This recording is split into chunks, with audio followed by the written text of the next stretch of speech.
as always, I'll tell you about some work I've been, thinking of for the last few years, because the problem, has been open for maybe 20 years, but actually we teamed up with Andrzej Maciejewski and Maria Przybylska from Zielona Góra, and I think we've solved this.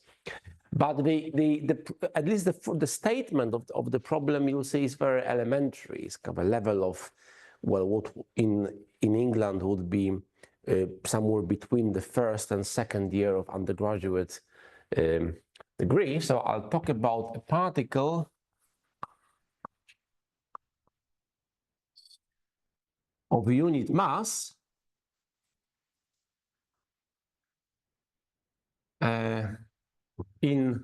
moving in R3. Okay, and well, such a motion non-relativistically is described by Newton's equations. Now this is, I think I've asked this question before. In England, when we write a vector in R3, we underlie a letter, but sometimes you maybe put an arrow over a letter. So what is that you do here? Arrow. Okay. So x double dot, and for the gradient, for the nabla operator, do you also put an arrow? No. But one is supposed to know that so this is not consistent, because you have two objects which, one has an arrow, one doesn't. So I'm going to put an arrow, okay? Okay, but all I'm doing is I'm writing Newton's equations. For a conservative force, well, maybe if you don't, for a conservative force given by a potential, but I'm going to choose this potential to be, well, rather special. So what's this potential? So it's a function on R3, and it'll be for me of the following form. So it'll be alpha over R, where alpha is some constant, plus ax squared plus by squared plus cz squared. Okay, and here alpha, a, b, and c are constants.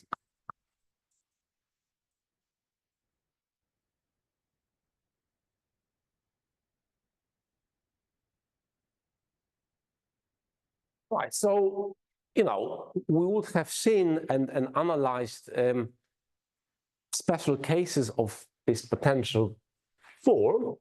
So what are the examples?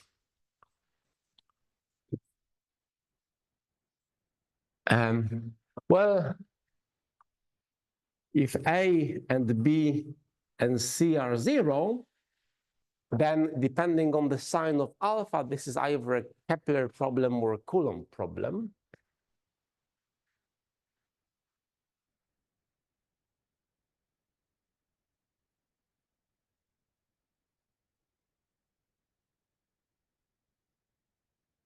It's completely solvable, and I'll be more precise what I really mean by complete solvability, but we kind of know that in this case you can do everything with this problem you want. You can find the classical trajectories, make of conic sections, and you can find the spectrum of the Schrödinger operator.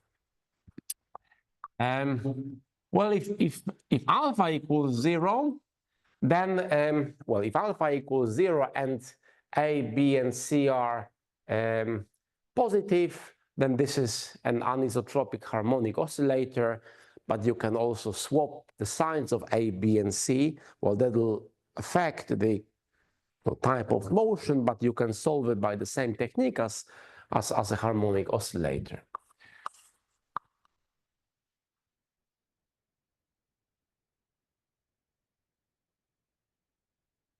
This problem now appears to be a combination of this Coulomb or Kepler problem and the harmonic oscillator.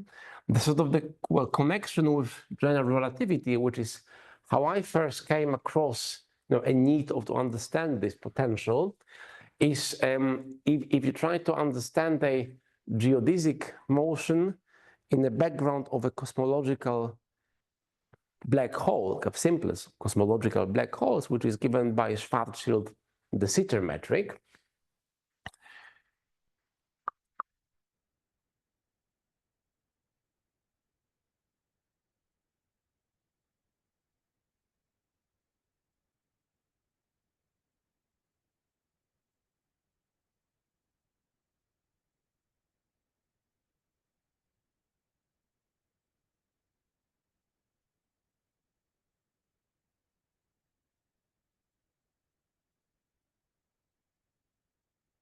So what's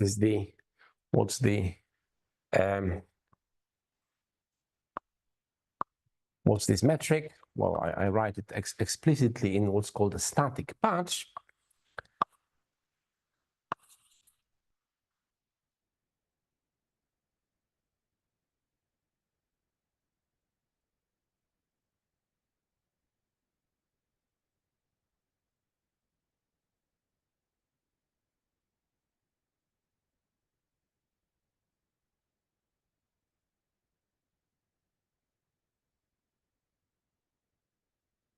So I'm keeping, you'll see why I'm keeping the speed of light explicit, and f is 1 minus 2m over c squared r plus or even minus with the Sitter lambda r square over 3. Okay, so here m has the kind of interpretation of the mass of the black hole, and lambda is a positive cosmological constant. And it's a very interesting metric.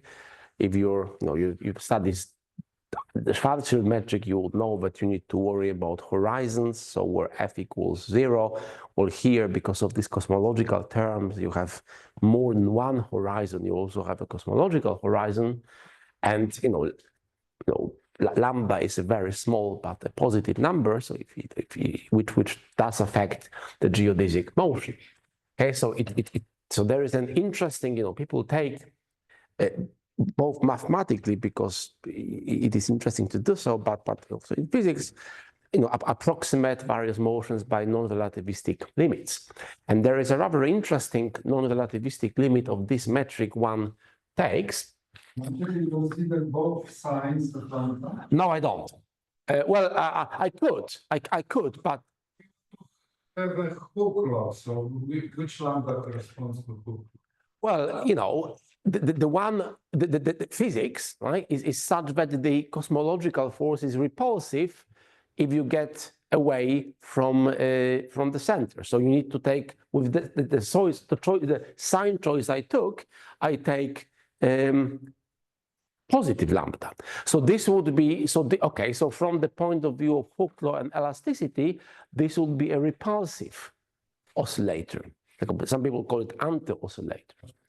Right, but so what is this? So so there is something called the Newton-Hooke limit.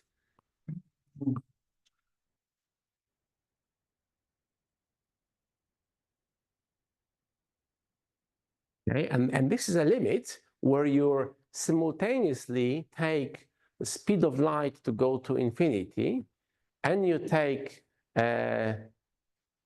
lambda to go to 0, but in a way that the combination of the product of speed, for dimensional reasons, you need to take speed of light squared times lambda, and you fix that as a constant.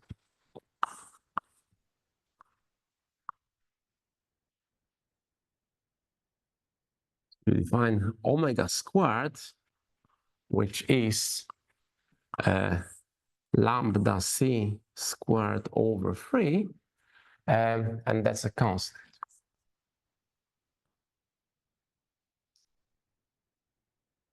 So the dimensional units of this omega is 1 over second, and we think that the current observational value of omega is, was very small, is 10 to the minus 35, 1/2. Okay, but see what happens in this limit. It's okay. So what you do is you can analyze this limit at the level of the metric, and you find that the metric doesn't have the limit. The metric itself blows up. However, the connection, or Christoffel symbols, if you compute them, they do not blow up. They tend to a finite limit. So you can take this limit at the level of the geodesic equations. And then you find that in this limit, the geodesic equations boil down precisely to this problem. I'm going to call this N for Newton. So geodesic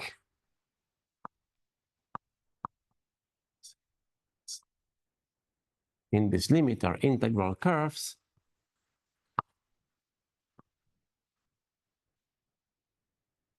of N with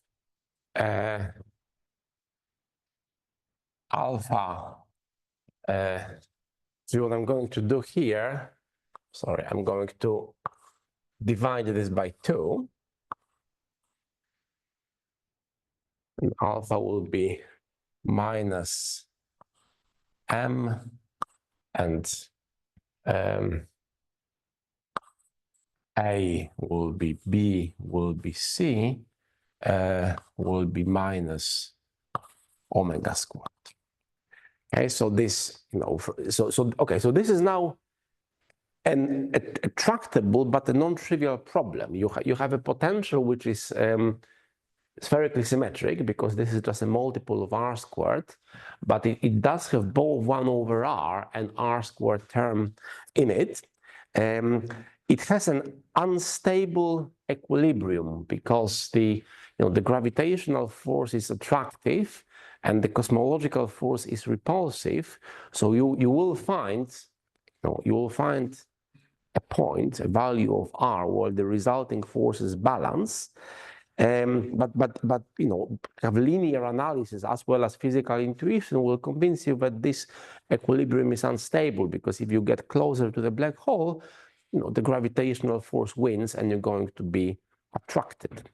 But that's what happens. And it's also interesting, and I'll come back to this maybe at the end, to actually try to solve Newton's equations or Euler-Lagrange equations for this potential.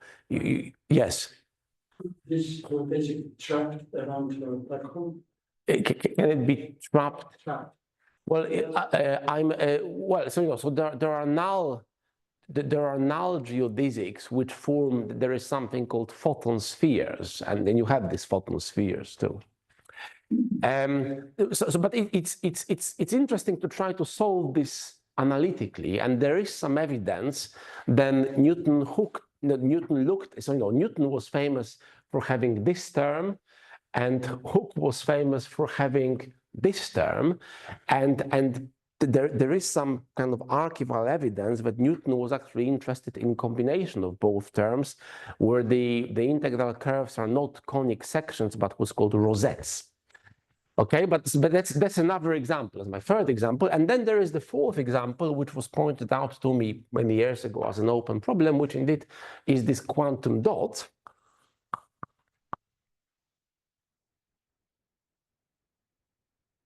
Okay, so quantum dot corresponds to alpha being greater than 0, and A, B, and C also greater than 0. Okay, now why would this be called a quantum dot? Well, for small r, you have a repulsive Coulomb potential, which force gets weaker as you get away from the center. But for large r, you have attractive harmonic force potential. So the particle is confined to some region.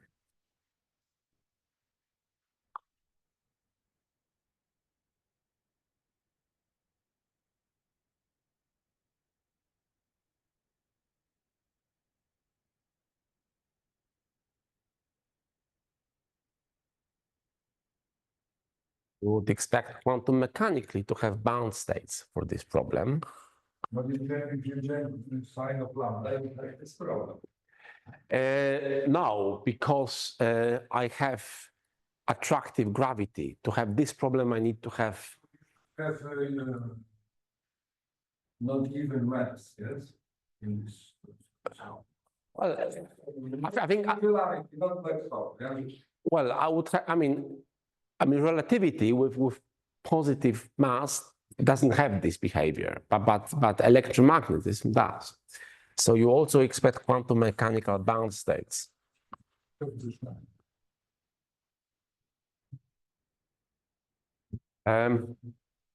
Okay. Now.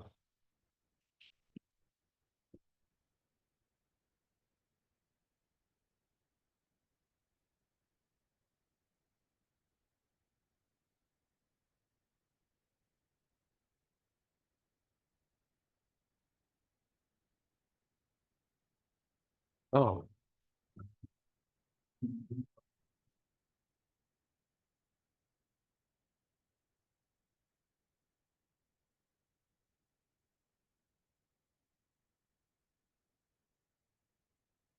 So the particular problem I'm aiming at makes an additional assumption that there is an axial symmetry in the problem. So I'm going to assume that A equals B, but C is not necessarily the same as A and B. So now I have three constants in the game. I have alpha, and I have A, which is equal to B, and I have C. But what I can do is I can explore, to get rid of as many of these constants as I can explore scaling. So I can scale both R or the composition, and I can scale X. So two out of these three constants I can fix, which is what I'm going to do. So I'm assuming axial symmetry.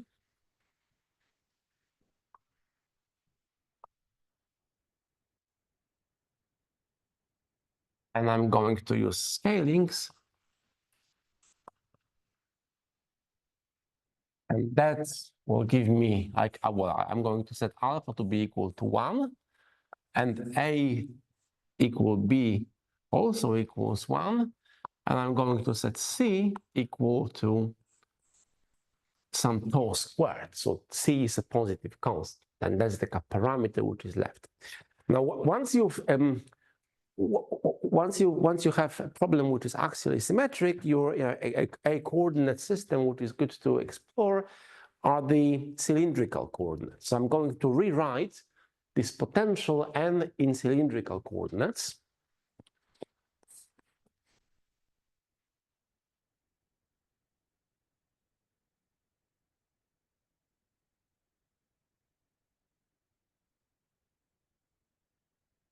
It'll be like this. I'll have 1 over a square root of rho squared plus z squared. So I should say that the cylindrical coordinates are rho, z, and theta or phi, theta. Or maybe to be consistent with my notation before, maybe I call it phi. Plus a half of x squared plus y squared is rho squared. But then I have this constant tau squared z squared. That's this. Okay, so the goal is to understand motion in this potential. Yes. Axial symmetry means that your black hole can rotate. There is no black. We've gone from black holes. Black holes was this example where there is spherical symmetry, but now we have for the quantum dot we have changed the sign of alpha. We're not talking about black holes anymore. I mean, you could ask, what would have happened if you could ask the following: Is there a problem which, in the non-relativistic limit, would have given rise to well, with the right sign of M to a potential like mine, but non-isotropic oscillator. And this would not, you can show that this would not arise from a vacuum solution. Okay, you would need some energy momentum things. We're talking about this. So what okay, so I'm interested in I'll be interested in complete integrability or solvability of the corresponding Newton's equations. So it's good to go back to Hamiltonian framework.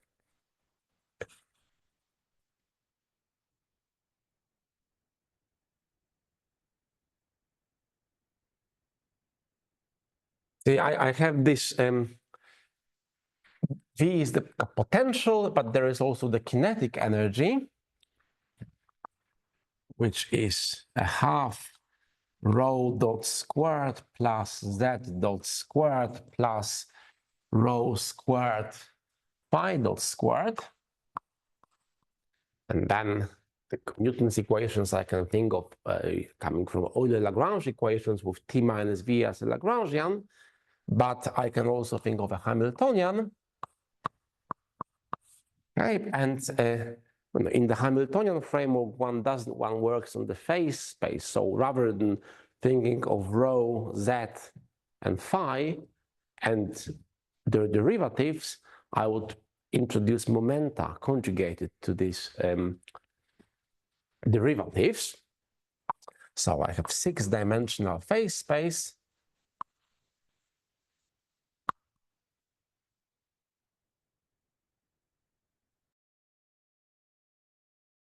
For this space M.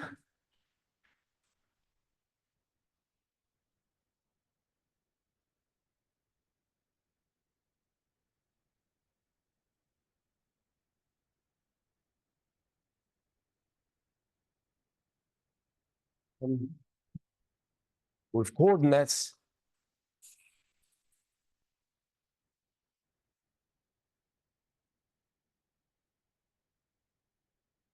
rho, z, phi, and then p rho, p, z, and p phi, where p rho is just rho dot, p z is just z dot, and p phi is derivative of the Lagrangian or the kinetic term with respect to phi dot. So this will be rho square phi dot. Now I'll need a definition which is familiar to some of you. So so now I want to make it precise. What does it mean for Hamilton's equations, or equivalently Newton's equations? What does it mean for these equations to be completely integrable? And rather than giving a general definition, in any dimensions, I just talk about 6-dimensional phase space. So a complete integrability means the existence of a number of first integrals, so independent functions on the phase space which Poisson commute with each other, and the kind of the miracle or behind this complete integrability is cemented by the Arnold-Liouville's theorem, which tells you that in the Hamiltonian framework, as long as these first integrals Poisson commute, each first integral reduces the order of the equations not by 1, as you would expect, but by 2. So you only need half of the dimension of the phase space. So definition, the Hamilton's equations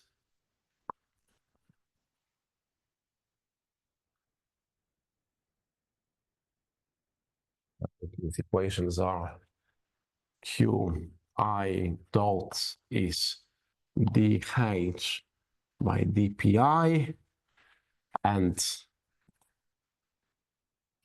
Pi dot is minus dH by dQi.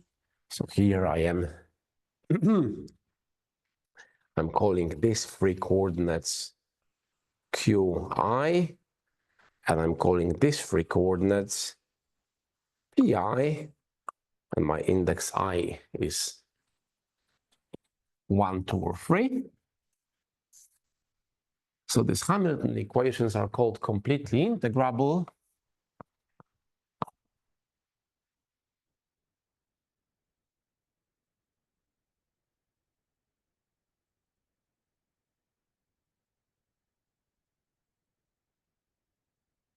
If there exists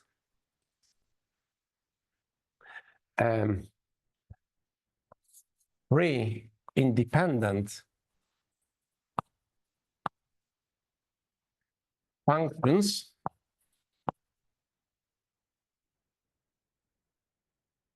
of them fj from m to r, again with j 1, 2, 3, such that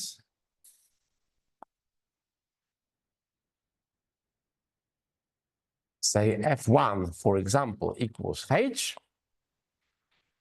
and the Poisson bracket of fi with fj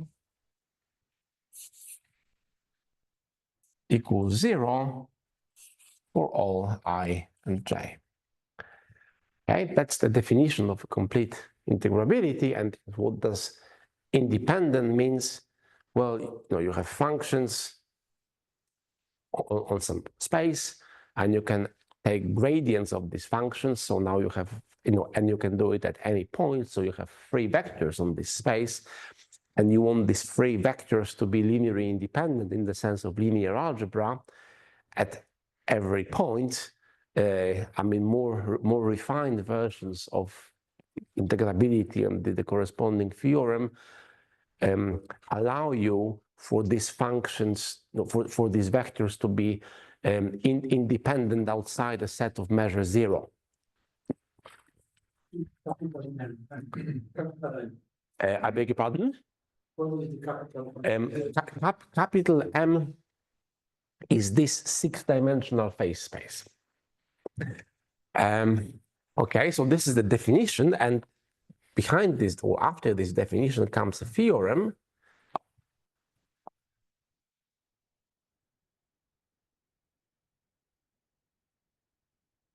which justifies these definitions. I mean, I'm not going to, it's a long theorem, but I'm going to write not much.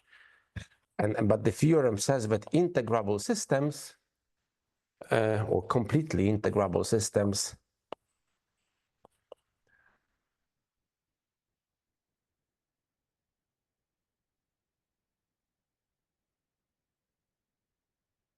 are solvable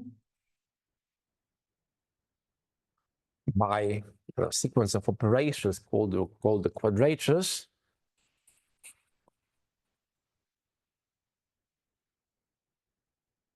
So what are these quadratures? They a sequence of algebraic operations and integrations of known functions. But what lies at the heart of this theorem is that there exists a local coordinate system. So what one does is one takes these functions, these first integrals, and looks at the level set of them, so fixes them to constants. Okay, so this gives you gives you a foliation of this phase space M by some three-dimensional submanifolds. These submanifolds, if they connected and compact, they are topologically tori, and in the neighborhood of each such tori in the phase space, there exist these local coordinate systems.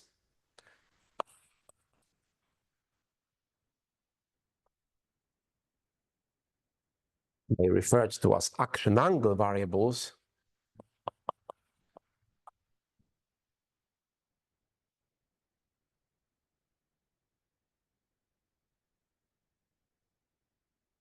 In which,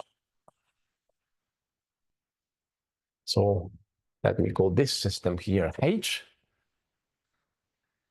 in which h linearizes. So again, it's a constructive theorem in that if you do have these first integrals, you know how to construct these coordinates. Okay, so now I want to swap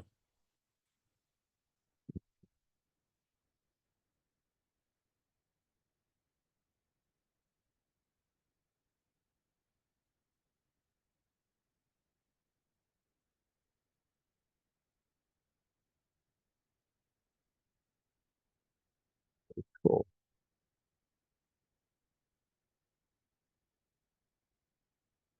Is there an eraser anywhere?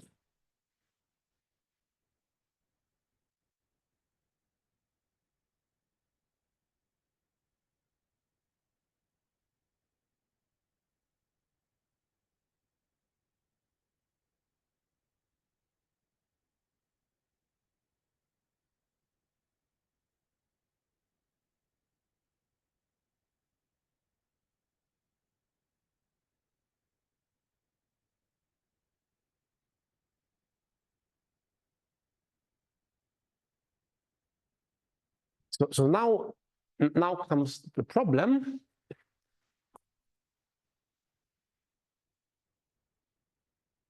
Which was, it goes back to mid-1990s.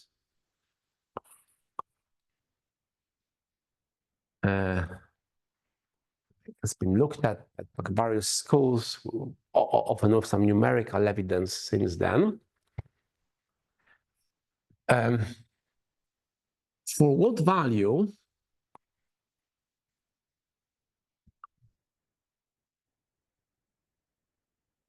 of tau, so this is the tau which have I killed? No, it's still there. For what value of tau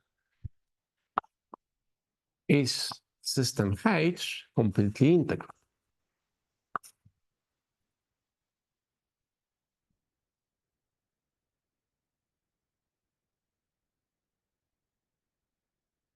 Right. So what we need is three first integrals. Well, we've assumed axial symmetry, so we have two first integrals. So we can take f1 to be h.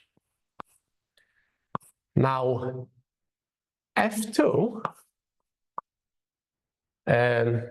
is just the phi component of the momentum because there is no explicit phi dependence in the potential. So the question really is whether there is f3. Okay. So what has been known? First of all, if tau squared equals 1, then the system is not just, if tau squared equals 1, then you have spherical symmetry, and the system is not just integrable or completely integrable, but it is what people call super integrable. So you have yet another, apart from these three first integrals, you have yet another type of integral. So this is spherical symmetry.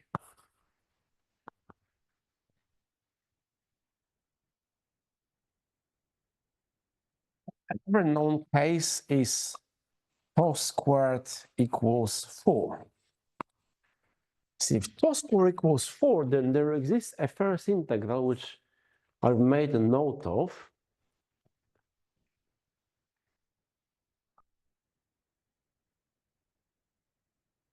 So this is that. I can either write it using the momenta or the coordinates. I write it using momenta.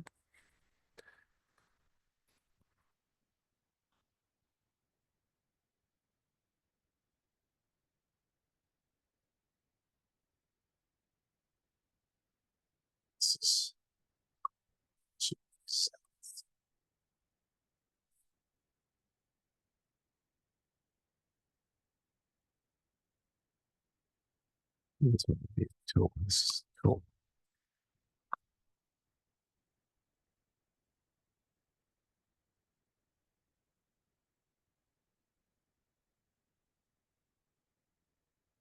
So it's a rather complicated first integral, which is quadratic in momenta.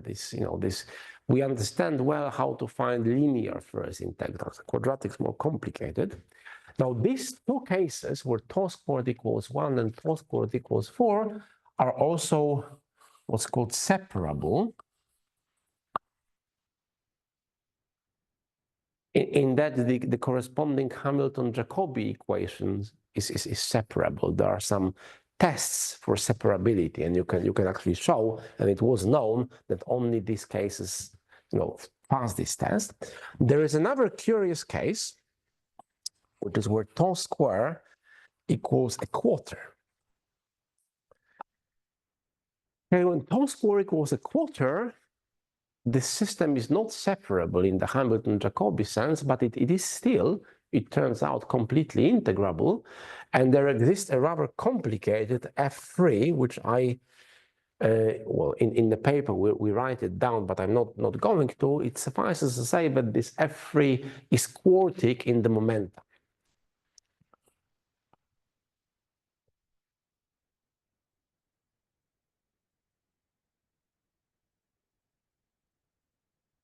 Okay. Now, since this problem was posed, there was a search for additional first integrals, and these two examples kind of suggest that maybe what you want to do is you want to look at tau to be, a rational number. So tau could be an n or an integer or 1 over an integer. And there are some conflicting evidence from searches and experiments. People who are, in sort of KAM type theorems, what one does is one uses Poincare sections and plots the invariant tori, and it seemed like that tau squared was 9. There are some invariant tori, but nobody could find the corresponding first integral. So that's the state of art. Now our theorem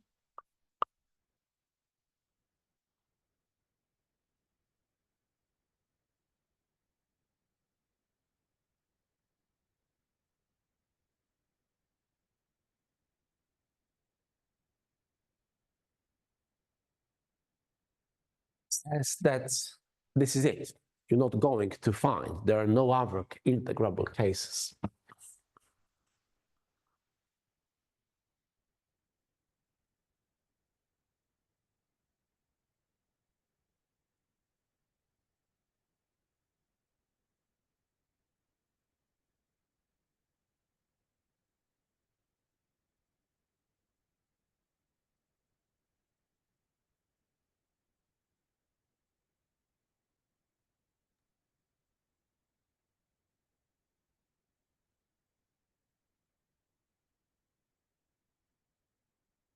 Okay. So, right.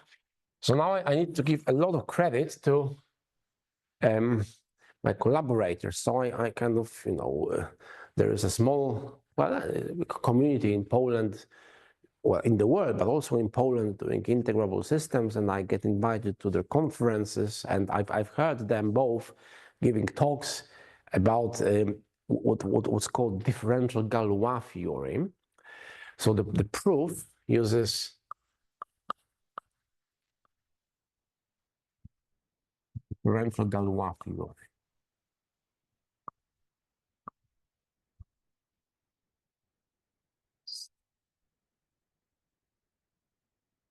I've heard some of these talks, of which I understood little, but it eventually became clear to me that this differential Galois theory, this theory they have, is made by God specifically to solve this problem. So this is a theory which can, if you have some potential with a parameter, it'll, if you kind of massage things correctly, it will narrow down the values of parameters to, it'll give you necessary conditions for Arnold-Liouville integrability. And then I've learned simpler aspects of this theory, and we got together, we calculated a lot, and we proved this theorem. So I'm just going to verbally sketch how, so those of you who kind of studied ordinary Galois theory would know, and this is also in popular science history books. So Galois theory was answers or rules out the solvability of equations higher than quartics, polynomial equations by radicals. So you're not going to find the kind of quadratic formula for an equation of order 5 or higher, and this is done by associating a certain group to an equation and then looking at solvability of this group. So it turns out that there is in analysis, there is a version of this developed by the Japanese for different in complex analysis in the 50s. But what this does is it associates a Galois differential Galois group to ordinary differential equations, and the statement, the precise statement, or the kind of essence of the connection between this differential Galois theory and Arnold-Liouville's theorem is that you should take, given your Hamilton's equations, you should take all possible linearizations of these equations around some known solutions. So, but it should hold for all known solutions. And so these linearizations will be linear equations, and you should construct this differential Galois group for these linear equations. And the necessary condition for integrability is that this Galois group is abelian. Okay, so what we did in our case, for our potential, we have guessed some simple solutions. By simple means with known initial data, with some of the coordinates are fixed constant, and then so you have some. You need to find two of these. I'll give you some very little details. So what you do is you pick two solutions.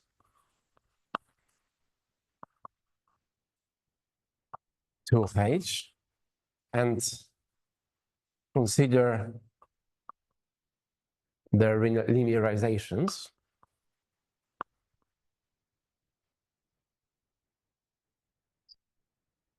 So linear ODEs, are arising from Hamilton's Jacobi equations. So this, actually, if you do it right, it'll give you two second-order linear ODEs.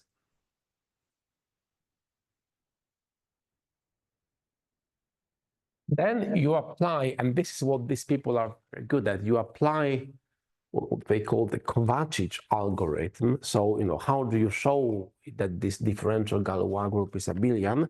Well, it turns out that you need to show that the solutions to these linear ODEs are called Liouvillean, which means that they are either given by elementary functions or by integrals of elementary functions. But the search for these Liouvillean solutions can be done on Maple.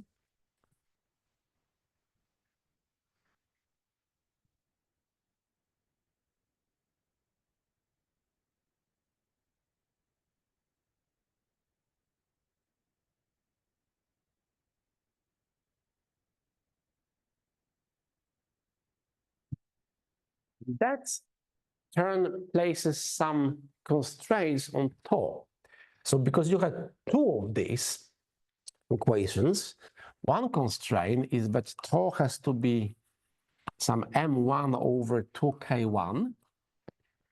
And the second equation will give you that 1 over tau has to be m2 over 2k2.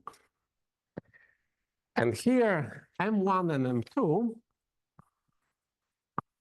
are any integers. And k1 and k2 are also integers, but they can only take values between 1 and 6.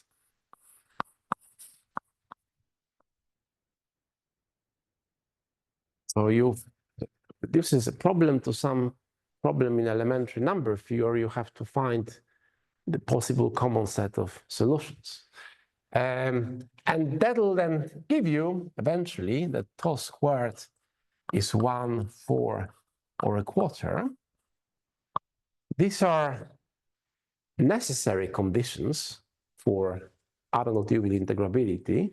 But now you go back here and you say, okay, there really are first integrals for these values of tau. So these cases are completely integrable, but our proof tells you that there are no more such cases. And that's it. So that's the proof. They have, so Maria and Andrzej have since then, they tell me, given this problem to some PhD students, and they have, I mean, it's not unexpected. They have generalized this to a case where A and B and C are, you don't need to assume spheric axis symmetry. So you can ask, can there be a third, or can there be additional first integrals? But now you're looking for two, not for one. If A and B and C are different, and I think quite expectedly, the answer is no, and this is still the only case. So that finishes the proof, and it is somewhat finishes my talk. But I want to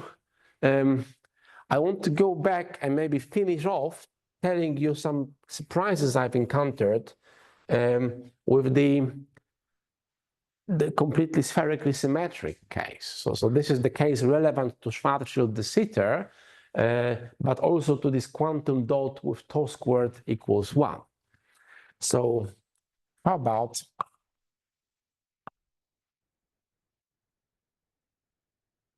tau squared equals 1, where the potential is, so this is 1 over r plus half r squared.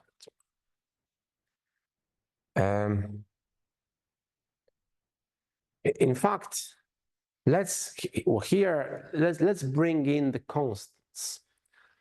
Let's bring in the constants. So you have you can put e over r plus a half r squared. So I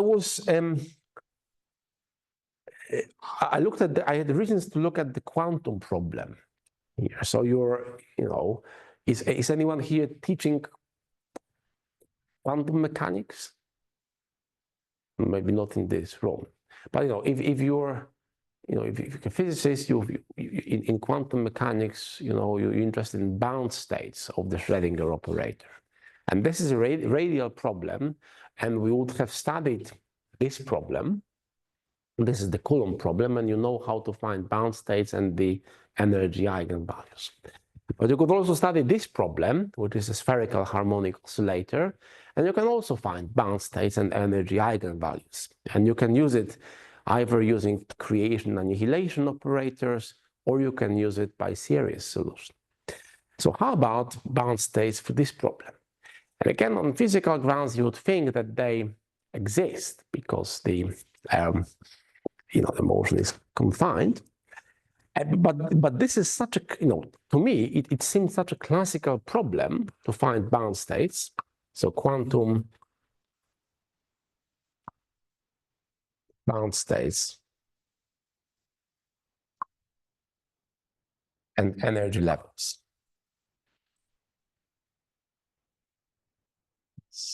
That it must have been looked at. So I've Googled it, but in fact, it has been looked at. And it appears that most papers which have looked at it, well, actually, I think they are, well, I think they're plain wrong. But it is not really my field. But I can tell you what my conclusion is. So there are, I mean, they do it by series solution. So, you know, your Schrödinger equation is an ODE, and you can look at series solutions. And what we have learned from both this problem and this problem is that for bound states, we expect the series solution to truncate to a polynomial. And it is this truncation to a polynomial which gives you the energy quantization, both for hydrogen atom and for harmonic oscillator. But if you look at the series solution here, you will find that what's called the recursion relation. So this is the relation which, you know, tells you how higher order terms in the expansion will relate to lower order terms. It's what's called the free term recursion relation. So when Jan Deredziński is not here, but he's, I think, one of the world experts on such issues. I didn't consult him on that. Maybe I should. Now, what then happens with these free term recursion relations, if you really, if you really want your series to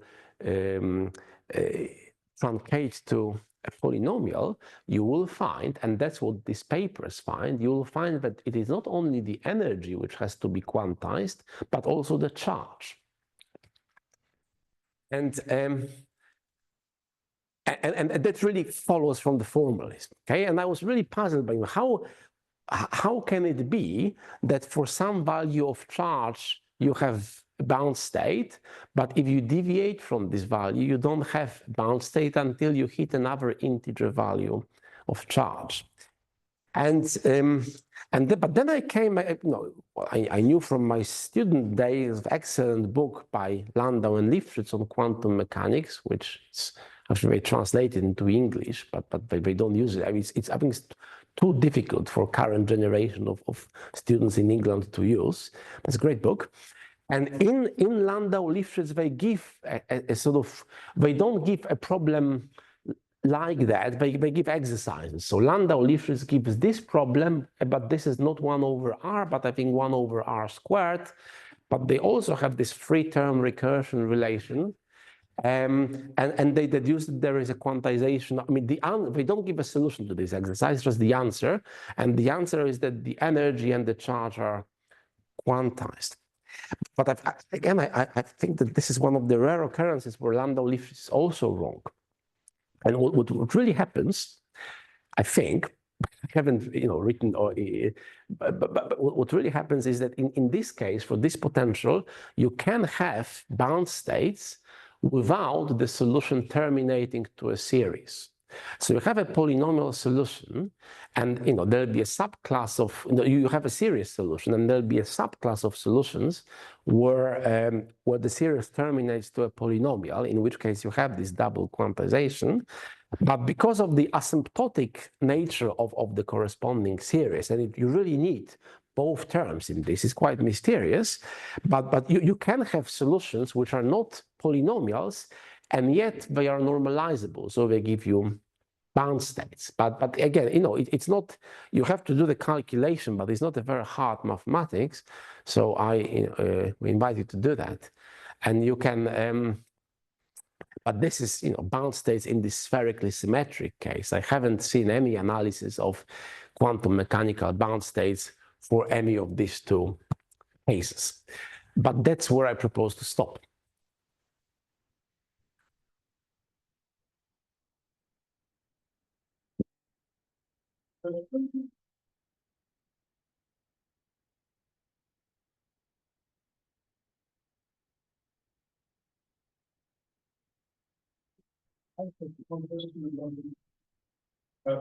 Galois here. So you just choosing two solutions. So initial, you can just choose some initial data for like rho equals something.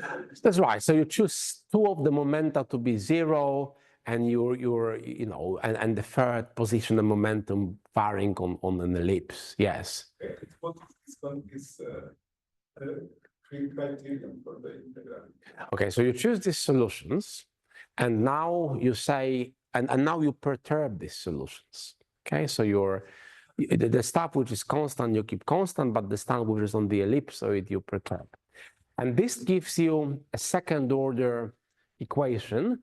And it's actually a second order equation of the form f double prime, or maybe d2f by d zeta squared. So zeta is some reparametrization of time, equals some r of zeta times f of zeta. And the criterion is that these solutions have to be Liouvillean. So what is a Liouvillean solution? Well, a Liouvillean solution is either a rational function or anything which you can get from integrations of rational functions, like an iterative process. But these equations are, so you sort of, you want to be avoiding, it's a bit like, not quite, but it's a bit like Pain-Levé analysis. Bit more refined. So in Pain-Levé analysis, you want to say that in the complex domain, all the movable singularities are at worst simple poles, and this differential Galois theory is more refined version of this. But because these are linear equations, we can actually solve them explicitly, and we can get to these conditions.